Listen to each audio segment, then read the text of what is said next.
Meghan and Harry warned new attacks on firm risk Sussexes looking like reality TV stars. Meghan Markle and Prince Harry have a number of rocky avenues in front of them after having focused much of their attention on airing their grievances against the press and the royal family, an expert says. Meghan and Prince Harry have been advised against carrying on with their criticism of the royal family. Reputation management expert Edward Coram James argued the Duke and Duchess of Sussex have to lose both on a professional and personal level if they carry on speaking about their UK-based relatives as they have done in past months. The risk of airing more grievances and unveiling more royal secrets, the commentator said, is for the Sussexes to be likened to reality television personalities.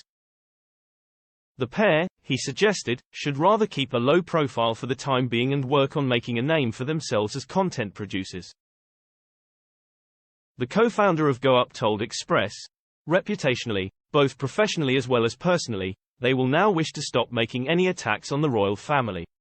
From a professional point of view, it will not serve them.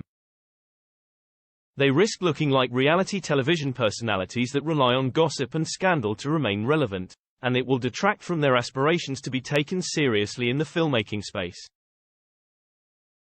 Personally, whereas their recent book and series have won them some admirers, polling shows that it has won them even more detractors.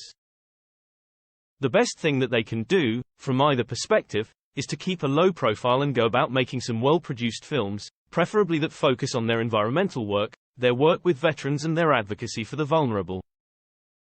If such film proves to be high quality and well watched, then they will earn themselves careers and reputations as filmmakers with actual clout, and not as one-trick ponies. As noted by Mr. Coram James, polls carried out both in the UK and in the US in recent months suggested Meghan and Harry's popularity has dropped among people on both sides of the Atlantic. YouGov polls over the years have suggested Meghan and Harry's popularity among Britons started decreasing noticeably after their interview with Oprah Winfrey in early 2021. On the other hand, a series of polls conducted by Redfield Wilton for Newsweek suggested the Duke and Duchess of Sussex's popularity among Americans started being badly affected following the release of their six-part biographical DOCU series of Netflix, Harry, Meghan, and the memoir Spare. Mr. Coram James acknowledged the Duke and Duchess of Sussex currently find themselves in a split position when it comes to their future and how to deal with their difficult relationship with the royal family. He said, "There are a number of avenues ahead of them, all of them rocky but some with bright futures and others, not so bright. They have to thread the needle. Their entire brand, down to their last names, is that of being senior royals. Pushing the boat out too far would of course risk fully ostracizing themselves from their family. I am not in a position to comment on this on a personal level, although I imagine that this would be very painful for everyone involved. From a PR point of view, it would cut off their brand at the root. At the moment, Meghan and Harry's entire brand is built on the premise of their royalty, as the pair have yet to fully show what they can do as content producers," Mr. Coram James said. Arguing the success of the first-ever product the Sussexes put out with Netflix may have had to do more with the curiosity people have in their lives and their feud with the firm, the expert added, "The Sussexes have not yet proven themselves to be exceptional filmmakers. That is not to say that they are not gifted filmmakers. It's simply to say that it is too early to tell."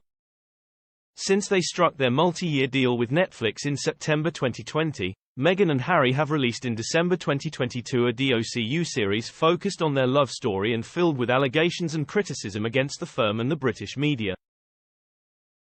On December 31, also debuted Live to Lead, a documentary featuring several prominent personalities including climate change activist Greta Thunberg and former New Zealand Prime Minister Jacinda Ardern focused on leadership and inspiring others to action. The Sussexes organisation, Archewell, announced in April 2021 they were working on another programme, Heart of Invictus, focused on a number of athletes taking part in the Invictus Games held at The Hague last April. No official updates have been released since regarding this show.